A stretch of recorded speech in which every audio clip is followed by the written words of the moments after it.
El Ministerio de Curación, capítulo 7. La cooperación de lo divino con lo humano. En el Ministerio de Curación, el médico ha de ser colaborador de Cristo. El Salvador asistía tanto al alma como al cuerpo. El Evangelio que enseñó fue un mensaje de vida espiritual y de restauración física. La salvación del pecado y la curación de la enfermedad iban enlazadas. El mismo ministerio se encomienda al médico cristiano. Debe unirse con Cristo en la tarea de aliviar tanto las necesidades físicas como las espirituales del prójimo. Debe ser un mensajero de misericordia para el enfermo, llevándole el remedio para su cuerpo desgastado y para su alma enferma de pecado. Cristo es el verdadero jefe de la profesión médica. El médico supremo se encuentra siempre al lado de todo el que ejerce esa profesión en el temor de Dios y trabaja para aliviar las dolencias humanas. Mientras emplea remedios naturales para la enfermedad física, el médico debe dirigir a sus pacientes hacia el ser que puede aliviar las dolencias del alma, tanto como las del cuerpo. Lo que los médicos tan solo pueden ayudar a hacer, Cristo lo realiza. Aquellos procuran estimular la obra curativa de la naturaleza. Cristo sana. El médico procura preservar la vida y Cristo la imparte. La fuente de curación. En sus milagros el Salvador manifestaba el poder que siempre actúa en favor del hombre para sostenerlo y sanarlo. Por medio de los agentes naturales, Dios obra día tras día, hora tras hora y en todo momento para conservarnos vivos, labrarnos y restaurarnos. Cuando alguna parte del cuerpo sufre daño, empieza el proceso de curación. Los agentes naturales actúan para restablecer la salud, pero lo que obra a través de esos agentes es el poder de Dios. Todo poder capaz de dar vida precede de él. Cuando alguien se repone de una enfermedad, es Dios quien lo sana. La enfermedad, el sufrimiento y la muerte son obra de un poder enemigo. Satanás es el que destruye, Dios es el que restaura. Las palabras dirigidas a Israel se aplican hoy a los que recuperan la salud del cuerpo o la del alma. Yo soy Jehová tu sanador. Éxodo 15:26. El deseo de Dios para todo ser humano está expresado en las palabras: amado, yo deseo que tú seas prosperado en todas las cosas y que tengas salud, así como prospera tu alma. Tercera de Juan, capítulo 2. Él es quien perdona todas tus maldades, el que sana todas tus dolencias, el que rescata del hoyo tu vida, el que te corona de favores y misericordias. Salmos 103, versículo 3 y 4. El pecado como causa de la enfermedad. Al curar las enfermedades, Cristo decía muchas veces a los enfermos: no peques más, para que no te suceda algo peor. Juan 5:14. Así les enseñaba que habían atraído su dolencia sobre sí al transgredir las leyes de Dios y que la salud no puede conservarse sino por medio de la obediencia. El médico debe enseñar a sus pacientes que deben cooperar con Dios en la obra de restauración. El médico continuamente se va dando cada vez más cuenta de que la enfermedad es el resultado del pecado.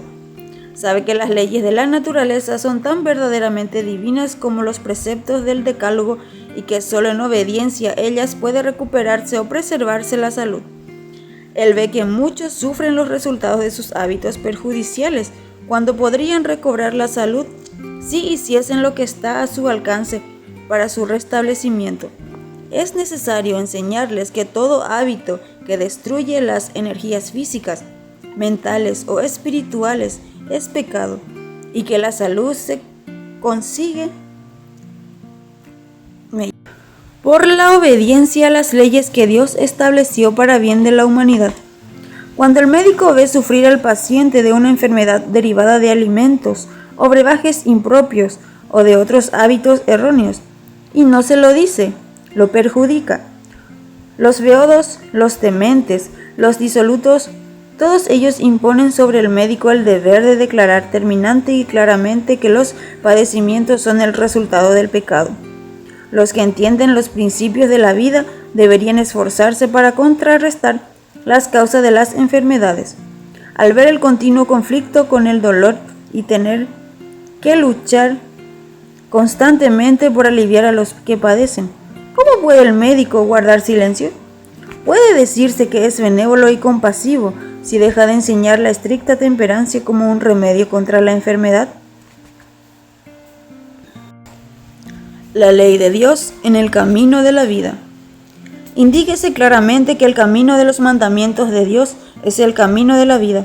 Dios estableció las leyes de la naturaleza, pero sus leyes no son exacciones arbitrarias. Todo no, incluido en una ley física o moral, implica una promesa. Si la obedecemos, la bendición acompañará nuestros pasos. Dios jamás nos obliga a hacer lo correcto, pero procura salvarnos del mal y guiarnos al bien. Prestemos atención a las leyes enseñadas a Israel. Dios les dio instrucciones claras respecto a sus hábitos de vida. Les dio a conocer las leyes relativas a su bienestar físico y espiritual, y con tal de que ellos obedecieran, se les prometía: apartará a Jehová de ti toda enfermedad. Aplicad vuestro corazón a todas las palabras que yo os testifico hoy, porque son vida para los que la hallan y medicina para todo su cuerpo. Deuteronomio 7:15, 32, 46 y Proverbios 4:22. Dios quiere que alcancemos al ideal de perfección hecho posible para nosotros por medio del don de Cristo. Nos invita a que escojamos el lado de la justicia, a relacionarnos con los agentes celestiales, a adoptar principios que restaurarán en nosotros la imagen divina. En su palabra escrita y en el gran libro de la naturaleza ha revelado los principios de la vida. Es tarea nuestra conocer esos principios y, por medio de la obediencia, cooperar con Dios en restaurar la salud del cuerpo tanto como la del alma.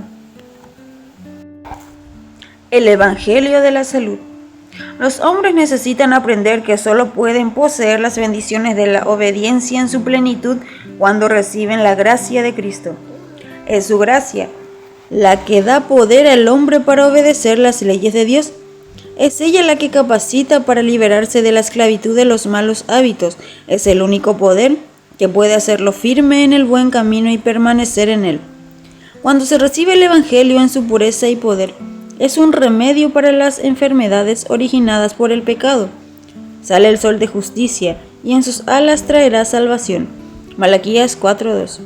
Todo lo que el mundo proporciona no puede sanar al corazón quebrantado, ni impartir paz de mente, ni disipar las inquietudes, ni desterrar la enfermedad.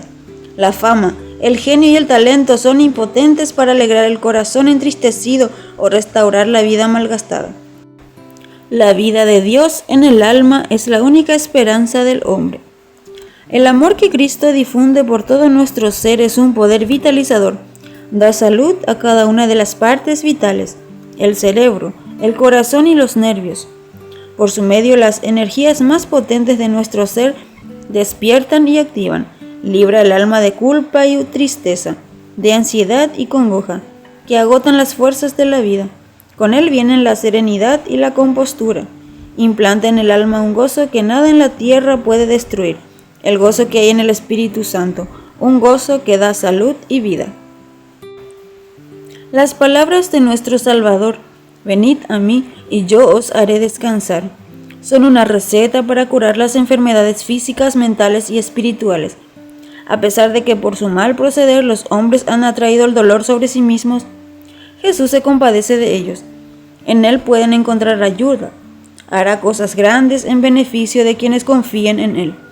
Aunque por siglos el pecado ha venido reforzando su asidero sobre la raza humana, aunque por medio de las falsedades y las artimañas Satanás ha echado la negra sombra de su interpretación sobre la palabra de Dios y ha inducido a los hombres a dudar de la bondad divina. A pesar de todo esto, el amor y la misericordia del Padre no han dejado de emanar hacia la tierra en caudalosos ríos. Si los seres humanos abriesen hacia el cielo las ventanas del alma para apreciar los dones divinos, un raudal de virtud curativa la inundaría. El valor de la capacitación. El médico que desee ser un aceptable colaborador de Cristo Se esforzará por hacerse eficiente en todo ramo de su obra. Estudiará diligentemente con el fin de estar bien capacitado para las responsabilidades de su profesión y, acoplando nuevos conocimientos, mayor habilidad y más profundo discernimiento, procurará alcanzar un ideal superior. Todo médico debe darse cuenta de que si su obra es ineficaz, insegura, no solo perjudica a los enfermos, sino que también es injusto con sus colegas en la profesión. El médico que se satisface con un grado inferior de habilidad y conocimientos no solo empequeñece la profesión médica, sino que deshonra a Cristo, el médico jefe. Los que se sienten ineptos para la obra médica deberían escoger otra ocupación. Los que se sienten con disposiciones para cuidar enfermos, pero cuya educación y cuyas aptitudes médicas son limitadas, deberían resignarse a desempeñar los ramos más humildes de dicha obra y desempeñarse como fieles enfermeros, sirviendo con paciencia bajo la dirección de médicos hábiles. Pueden ir aprendiendo constantemente y, si aprovechan toda oportunidad para adquirir conocimientos, quizá con el tiempo podrán llegar a estar preparados para ejercer la medicina. Ustedes, jóvenes médicos, como colaboradores suyos del Médico Supremo, no reciban en vano la gracia de Dios. No den a nadie ninguna ocasión de tropiezo, para que vuestro ministerio, por los enfermos, no sea desacreditado. Antes bien, recomiéndense en todo como ministros de Dios. Ver 2 Corintios 6, 1-4. El propósito de Dios con respecto a nosotros es que ascendamos siempre. El verdadero médico misionero será cada vez más diestro. Hay que buscar a médicos cristianos de talento y de habilidad profesional superior y alentarlos a servir a Dios en lugares donde puedan educar y preparar a otros para ser médicos misioneros. El médico debe acopiar en su alma la luz de la palabra de Dios. Debe crecer continuamente en la gracia. Para él, la religión no ha de ser tan solo una de tantas influencias. Debe ser la influencia predominante. Debe inspirar todos sus actos en altos y santos móviles que serán poderosos por proceder del ser que dio su vida para revestirnos de poder para vencer el mal. Si el médico se esfuerza con fidelidad y diligencia para hacerse eficiente en su profesión, si se consagra al servicio de Cristo y dedica tiempo a escudriñar su corazón, entenderá los misterios de su sagrada vocación. Logrará disciplinarse y educarse de tal modo que cuantos se encuentren dentro de la esfera de su influencia reconocerán la excelencia de la educación y de la sabiduría adquiridas por quien vive siempre conectado con el Dios de sabiduría y poder. El divino ayudador en la habitación del enfermo. En ningún otro lugar se necesita un compañerismo tan íntimo con Cristo como en la obra del médico. El que quiera cumplir correctamente los deberes de médico debe llevar día tras día y hora tras hora una vida cristiana. La vida del paciente está en las manos del médico. Un diagnóstico superficial, una receta equivocada, en un caso crítico, o un movimiento de la mano que en una operación desacierte por el espesor de un cabello, puede sacrificar una vida y precipitar un alma a la eternidad. Cuán solemne es este pensamiento, cuán importante es que el médico esté siempre bajo la dirección del médico divino. El Salvador está deseoso de ayudar a cuantos le pidan sabiduría y claridad de pensamiento.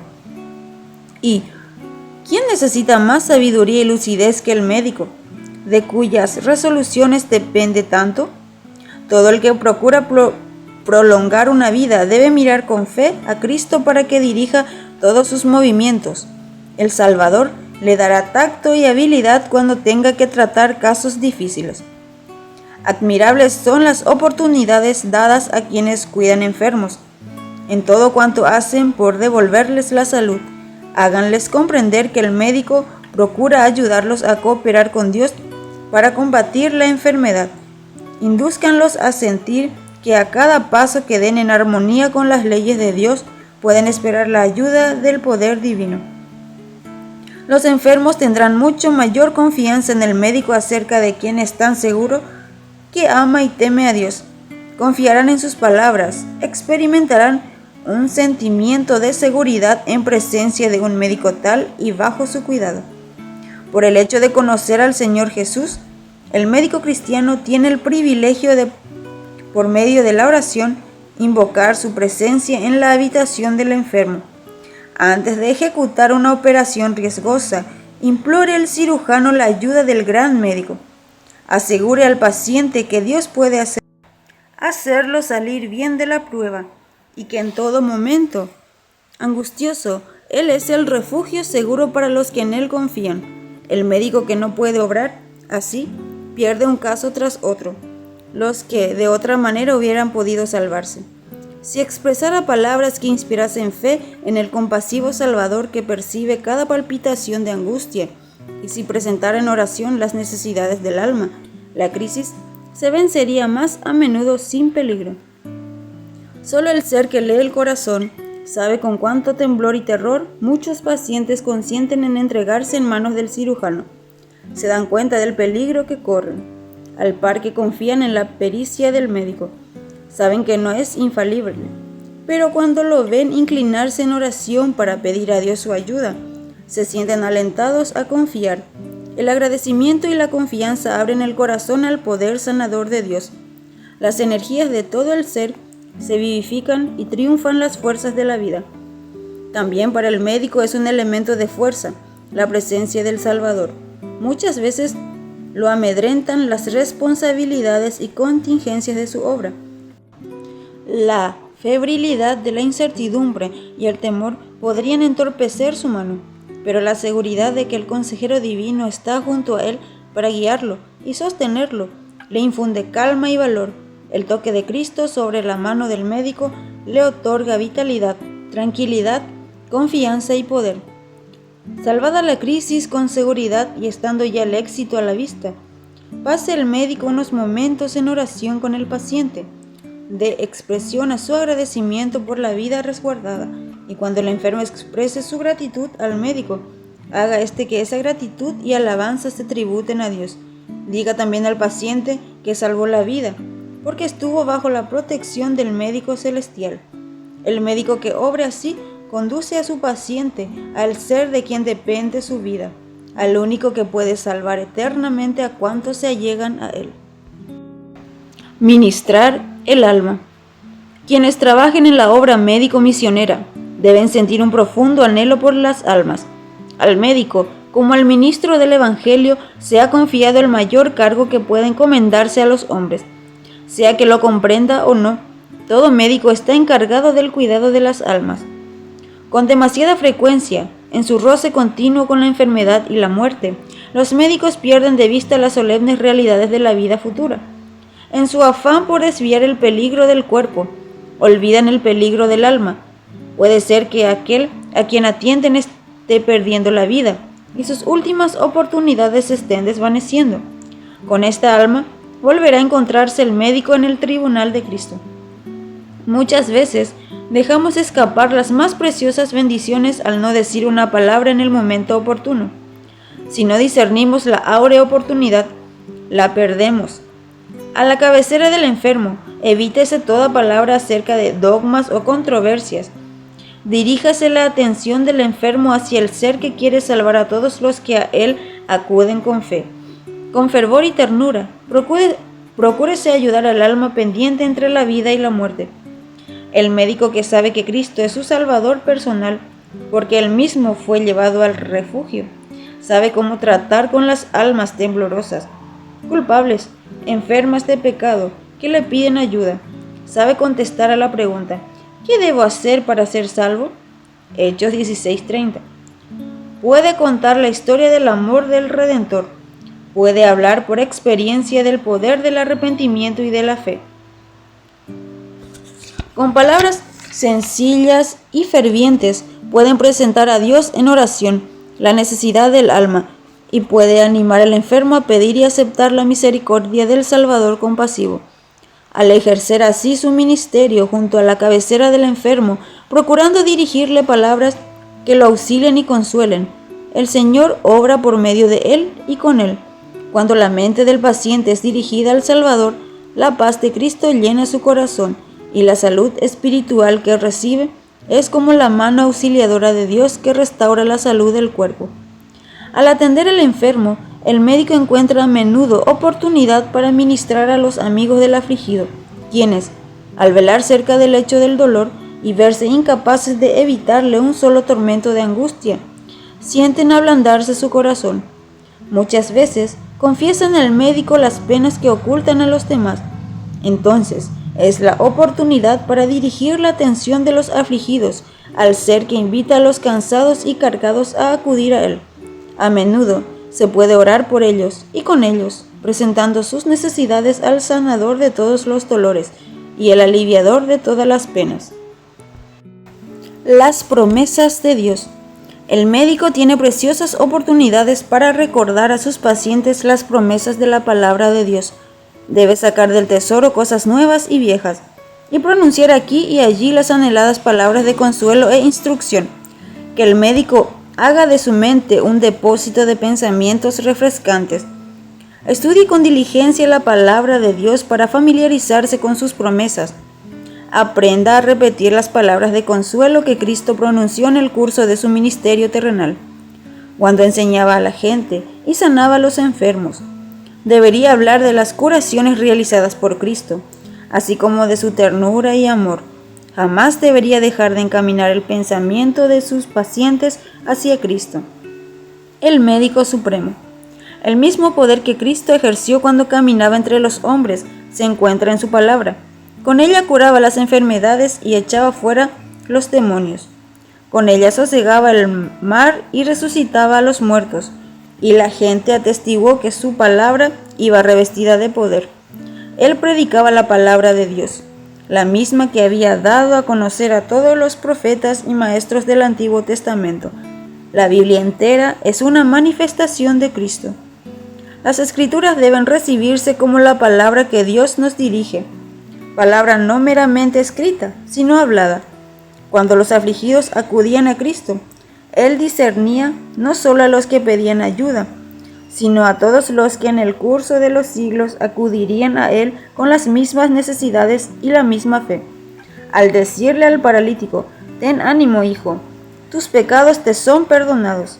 Al decir a la mujer de Capernaum, «Hija, tu fe te ha salvado, ve en paz», se dirigía también a otros afligidos, a otros cargados de pecado, que acudirían a pedirle ayuda. Mateo 9:2 y Lucas 8:48. Así sucede con todas las promesas de la palabra de Dios. En ellas nos habla a cada uno en particular, y de un modo tan directo como si pudiéramos oír su voz. Por medio de estas promesas, Cristo nos comunica su gracia y poder. Son hojas de ese árbol que son para la sanidad de las naciones. Apocalipsis 22:2. Recibidas y asimiladas serán la fortaleza del carácter, la inspiración y el sostén de la vida. Nada tiene tal virtud curativa. Ninguna otra cosa puede impartirnos el valor y la fe que dan energía vital a todo el ser.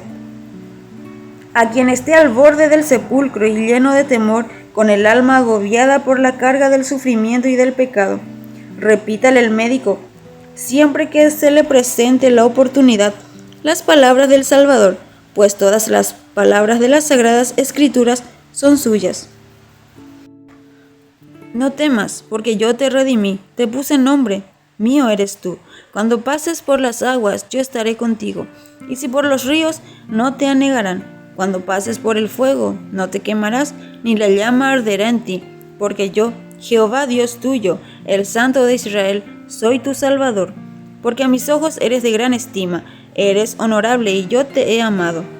Yo soy quien borro tus rebeliones por amor de mí mismo, y no me acordaré de tus pecados. No temas, porque yo estoy contigo. Isaías 43, 1-4, 25, 5. Como el Padre se compadece de los hijos, se compadece Jehová de los que le temen, porque Él conoce nuestra condición. Se acuerda de que somos polvo. Salmos 103, 13-14. Reconoce pues tu maldad, porque contra Jehová, tu Dios, te has levantado. Si confesamos nuestros pecados, Él es fiel y justo para perdonar nuestros pecados y limpiarnos de toda maldad. Jeremías 3:3. Primera de Juan 1:9. Yo deshice como a una nube tus rebeliones y como a una niebla tus pecados. Vuélvete a mí, porque yo te redimí. Isaías 44:22. Venid luego, dice Jehová, y estemos a cuenta, aunque vuestros pecados sean como la grana, como la nieve serán emblanquecidos, aunque sean rojos como el carmesí, vendrán a ser como blanca lana. Si queréis y escucháis, comeréis de lo mejor de la tierra. Isaías 1:18 y 19. Así dice Jehová, hacedor tuyo, y el que te formó desde el vientre. Yo derramaré aguas sobre el sedecal, ríos sobre la tierra seca. Mi espíritu derramaré sobre tu descendencia y mi bendición sobre tus renuevos. Isaías 44:2 y 3. Mirad a mí y sed salvos, todos los términos de la tierra. Isaías 45:22. Él mismo tomó nuestras enfermedades y llevó nuestras dolencias. Él fue herido por nuestras rebeliones, molido por nuestros pecados. Por darnos la paz, cayó sobre él el castigo, y por su llaga fuimos nosotros curados. Mateo 8:17, Isaías 53:5.